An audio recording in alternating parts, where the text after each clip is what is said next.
This is the basic spiritual map of consciousness that Kabbalah learns about.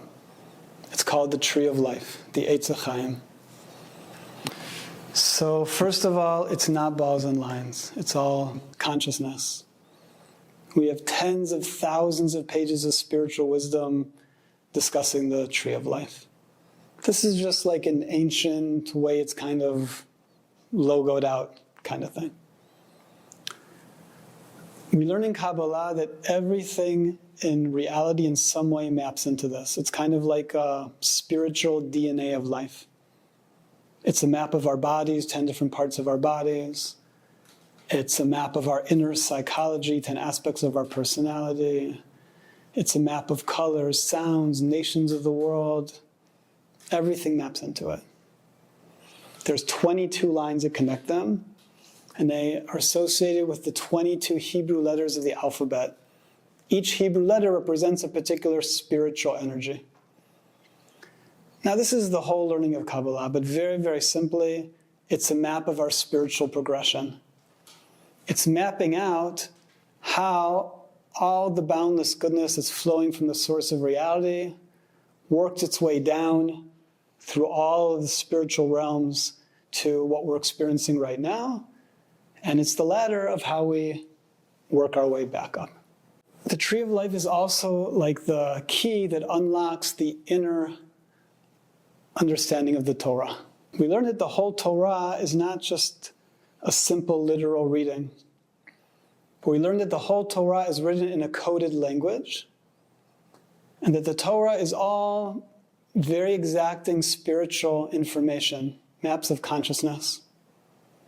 So we learned that every person in the Torah, like Abraham and Sarah, Moshe, Miriam, every person in the Torah, besides being somebody that existed in history, but on an even deeper level, every person in the Torah and even every word of the Torah represents a particular aspect of the Tree of Life.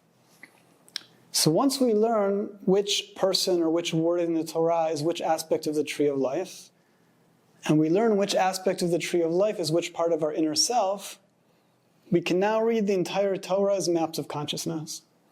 All the conversations and wars and discussions are mapping out what's going on inside of ourselves, what's going on this very moment. The Kabbalah is reading the Torah in the present tense, all giving us like insight into how to work on our spiritual development and inner transformation. The inner story of every verse of the Torah is the transformation from our desire to receive to our desire to give. The whole, theme of the Torah, of the nation of Israel going out of Egypt and into the land of Israel. So the word of Egypt, Mitzrayim, Tsar, means narrowness, caring only for ourselves. So the story of the nation of Israel going out of Egypt and into the land of Israel, on a deeper level, is the story mapping out how all of human consciousness is going out from the ego, only caring about ourselves, our desire to receive, that's disconnecting us from experiencing the source of reality that we're here to experience, to the place of unconditional love, that precious state where our giving becomes more precious to us than our receiving, the state that's called Yisrael. So the Kabbalah is showing us how the entire Torah is really giving us inner spiritual wisdom as to the transformation that we're going through in our spiritual development. And the Tree of Life is the key that unlocks the Torah. We, on the first picture, we talked about the two hays. I'm all right. Right? So we write the name of God with 4 letters. We write with the letters Yud and Hey and Vav and Hey. So in that first picture, black and white picture, it was simplifying with the 2 hays. We said the lower hay is wanting to receive and the upper hay is wanting to give. But we learned that it gets a little more complicated. So when we have 4 levels of consciousness, 4 levels of our spiritual development, we could simply say that the lower hay is what's called receiving to receive, our natural state of wanting to get.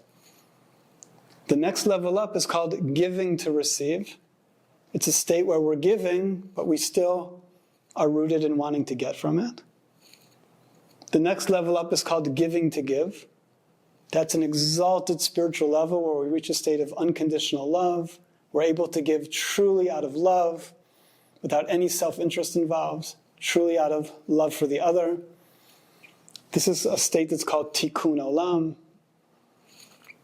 But once we reach a state of tikkun olam, which is super high level, we learn we weren't actually created to give.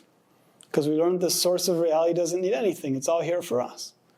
But once we reach a place of giving in order to give, which is called tikkun olam, the fixing of creation, we then became able to reach the highest level, represented by the yud of the divine name, which represents the purpose of creation, where we now are able to receive in order to give. We're able to receive all of the divine goodness, but we receive it in a state of giving, which is what we learned that the whole Tzimtzum was about. So we learn our 4 basic stages of spiritual development are receiving to receive. The next level up is giving to receive. I'm giving, I'm working on myself, I'm doing spiritual practice, spiritual learning, but what do I want to get from it?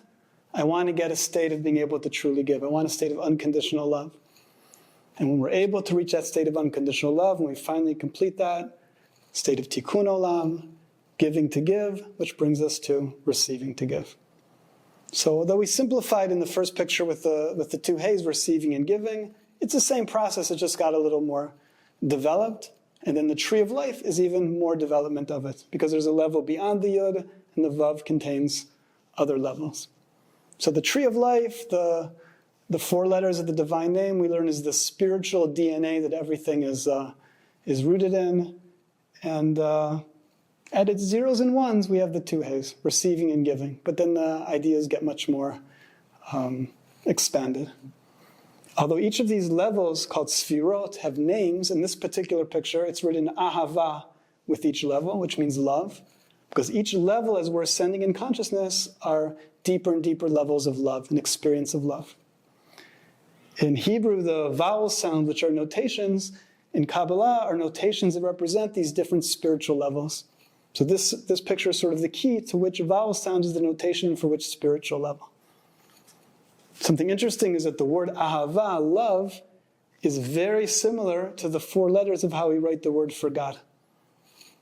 Right? The 2 hays are exactly the same as these 2 hays.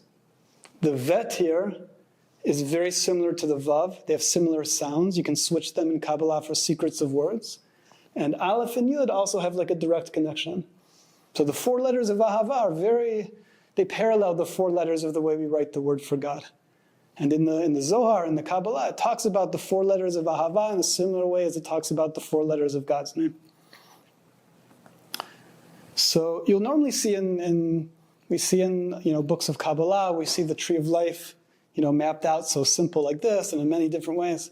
But when we start to learn about it, it's like so complex and dimensional, and it's nothing like balls and lines. So I've been trying to make some pictures lately a little bit more dimensional with the tree of life. So here's like an example. Again, this isn't the tree of life. The tree of life is all consciousness and states of consciousness. But I was just trying to make in the art sort of a tree of life that's a little bit more dimensional than what we normally see. Yeah. In this picture, I made a version of it. You can see here. So, and this art here, at the bottom, we have the tree of life that we were just looking at.